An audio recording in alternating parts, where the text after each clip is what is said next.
आज हूँ मो पाई दुनियार सबुठ बड़ खुशी दिन।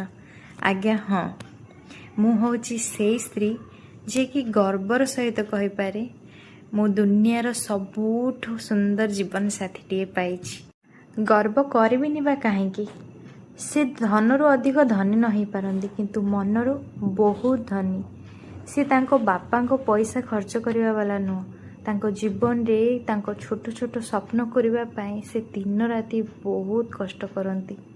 आजिका दुनिया रे जने जन को धोखा देला बेले से इठी तांको आखिरे मो स्वप्न को सजई देइचंती। खाली मो स्वप्न को सजई नांती, मो स्वप्न को सत करबा पाई से तांको रातिर निद भी उड़े देइचंती। जोठी लोक माने तांको स्त्री को हाथ उठेबा को भी पछंतिनी, हेले से एठी मते तांको घरर लक्ष्मी बोली मानती। पैसा तो समस्ते कमे थांती, हेले कमे सारला परे लोकों को छोट देखे निजे बहुत अहंकार करती। हेले मो धन सेमिति नुहंती, बड़ तो बड़ से सान मान को भी यथेष्ट सम्मान दियंती। सबुबेले एमती आग को बढ़ी चल धन, मु तम पछे पछे सबुबेले एमती अच्छी। भगवान तुमको सबुबेले खुशी रे रखंतु। भगवान को पाखरे मु एतिकी ही प्रार्थना करूची।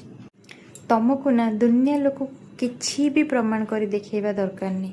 मु जानिची तमे कौन कौन करिछ आउ कौन कौन सब करि परिबो। बस कर एमिति तम मन को स्वच्छ रखी आहुरी परिश्रम करी चल, तमे तम जीवन रे आहुरी आग को बढ़िबो। कौनसी भी परिस्थिति रे डरिबनी कि हारिबनी, एतिकी मन रखिथिबो। ए श्वेता तांको राकेश को हाथ केबे भी छाड़िबनी।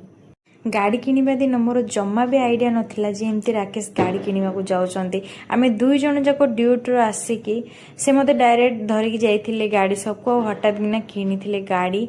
तो एते बड़ सरप्राइज देखिकी मु बहुत कांदी थिली। तो आम दी जण को मुंह देखिकी आपण माने वीडियो रे जानि पारथिबे आमे केते थकेकी देखा जाउछु। तो लोकन को लागिबो जे हां एटा गोटे छोट जिंस, एथिरे एते खुशी होबा कोन दरकार, किंतु ना आज्ञा एई छोट छोट जिंस ना आम पई बहुत बड़। एई छोट छोट जिनिस करबा पई केते जे या पछरे परिश्रम थाए, केते सैक्रिफाइस थाए, केते कष्ट थाए, एटा जे माने करूची ना से ही जानिची। तो आम पई एई छोट जिनिस भी बहुत बड़ जिनिस। तो भाबंतु गाड़ी किनिबा को जाउछु, गाड़ी किनिबा दिन भी आम पाखरे टाइम नै, आमे ड्यूटी रो आसिकिना जाइछु गाड़ी किनिबा पई। तो किछि भल जिनिस करबा पई ना ता पछरे बहुत ही कष्ट, बहुत ही परिश्रम थाए आ बहुत ही समय लागि थाए।